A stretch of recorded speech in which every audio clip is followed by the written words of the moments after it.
ప్రభుత్వం మొత్తం ఢిల్లీకే వచ్చింది.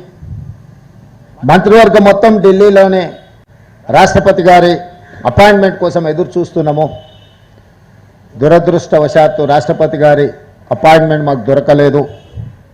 ఇది శోచనీయము, ఇది బాధాకరము, ఇది తెలంగాణ ప్రజలకు అవమానకరము.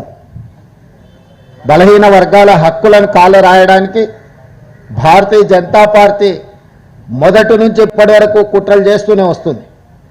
ఆనాడు మీకు తెలుసు, మండల్ కమిషన్ నియమించినప్పుడు, మండల్ కమిషన్ ద్వారా ఓబీసీలకు న్యాయం చేయాలనుకున్నప్పుడు కమండల్ కమిషన్ను తీసుకొచ్చి రథయాత్ర పేరు మీద దేశంలో ఉద్రిక్త పరిస్థితులను కల్పించి ఆనాటి మండల్ కమిషన్ అమలును అడ్డుకున్నది భారతీయ జనతా పార్టీ. ఆ తర్వాత డాక్టర్ మన్మోహన్ సింగ్ గారు ప్రధానమంత్రిగా ఉన్నప్పుడు, యూపీఏ చైర్పర్సన్గా శ్రీమతి సోనియా గాంధీ గారు ఉన్నప్పుడు ఐఐటి, ఐఐఎం, సెంట్రల్ యూనివర్సిటీలలో బీసీ రిజర్వేషన్లు లేవు, ఖచ్చితంగా అమలు చేయాలని నిర్ణయం తీసుకున్నప్పుడు బీజేపీ యూత్ ఫర్ ఈక్వాలిటీ పేరు మీద ఆనాడు ఆ రిజర్వేషన్లను కూడా అడ్డుకున్నారు. కానీ మన్మోహన్ సింగ్, శ్రీమతి సోనియా గాంధీ గారు ఐఐటి, ఐఐఎం, సెంట్రల్ యూనివర్సిటీల్లో ఓబీసీ రిజర్వేషన్లు అమలు చేయడం ద్వారా ఆనాడు అండగా నిలబడ్డారు. ఆ రోజు కూడా కుటిల నీతిని భారతీయ జనతా పార్టీ ప్రదర్శించింది. ఈనాడు పునః 42% ఎట్లయినా అడ్డుకోవాలి అని బీసీ ద్రోహులుగా ఉన్న బీజేపీ ఈరోజు ముస్లింలకు స్థానిక సంస్థలలో రిజర్వేషన్లు ఇస్తున్నారని ఒక వితండవాదం చేస్తున్నారు. మేము పంపించిన బిల్లులను మీరు చూడండి, ఎక్కడైనా ఏదైనా మతానికో ఏదైనా కులానికో ప్రత్యేకమైన రిజర్వేషన్ ఉన్నదా? స్థానిక సంస్థల్లో 42% ఎన్ బ్లాక్గా ఎస్సీ రిజర్వేషన్లు కానీ, ఎస్టీ రిజర్వేషన్లు కానీ, ఓబీసీ రిజర్వేషన్లు కానీ ఎన్ బ్లాక్గా కేటాయించడం జరుగుద్ది.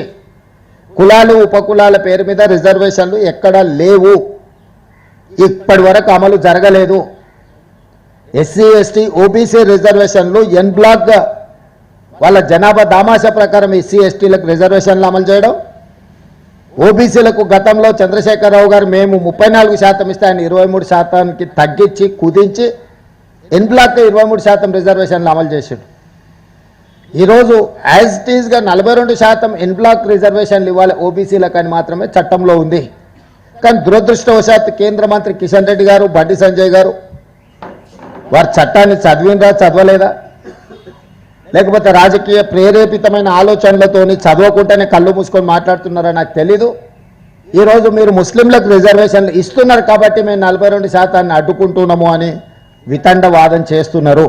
అందుకే నేను సూటిగా అడిగిన, 2017లో రాజస్థాన్ నుంచి ఒక అబ్దుల్ సత్తార్ అని యూపీఎస్సీలో ఒక వెనుకబడిన ముస్లిం జాతి అయిన ఓబీసీ రిజర్వేషన్లో ఐఏఎస్ సాధించిండు. అదేవిధంగా 1971 నుంచి నూర్ భాష కానీ, దూదేకుల కానీ, ఇతర వివిధ వృత్తులను చేపట్టే ముస్లింలకు చట్టంలోనే రిజర్వేషన్లు ఉన్నాయి. ఆ రిజర్వేషన్లు మహారాష్ట్రలో ఆర్ఎస్ఎస్ కేంద్ర కార్యాలయం ఉన్న మహారాష్ట్రలో ఉన్నాయి, నరేంద్ర మోడీ జన్మించిన గుజరాత్లో ఉన్నాయి, నరేంద్ర మోడీ ప్రాతినిధ్యం వహిస్తున్న ఉత్తరప్రదేశ్లో ఉన్నాయి. మీ రాష్ట్ర ప్రభుత్వాలు ఉండి, మీరే కేంద్రంలో ఉండి, మీరు మహారాష్ట్రలో ఓబీసీ రిజర్వేషన్లలో ముస్లింలకు అనుమతిస్తారు, గుజరాత్లో ఓబీసీ రిజర్వేషన్లలో ముస్లింలకు అనుమతిస్తారు, ఉత్తరప్రదేశ్ ఓబీసీ రిజర్వేషన్లలో ముస్లింలకు అనుమతిస్తారు. నరేంద్ర మోడీ గారు ఒక అడుగు ముందుకేసి ఆయన ఇంటర్వ్యూలోనే చెప్పాడు, నేను ముఖ్యమంత్రి అయిన తర్వాత గుజరాత్లో రిజర్వేషన్లు పెంచడమే కాదు ముస్లింలకు బీసీ రిజర్వేషన్లు ఇచ్చిన నేను అని నరేంద్ర మోడీ గారు స్వయంగా చెప్పారు. ఇంత స్పష్టంగా వెనుకబాటు ప్రాతిపదికన సామాజిక ఆర్థిక వెనుకబాటు ఆధారంగా రిజర్వేషన్లు నిర్ణయింపబడతాయి.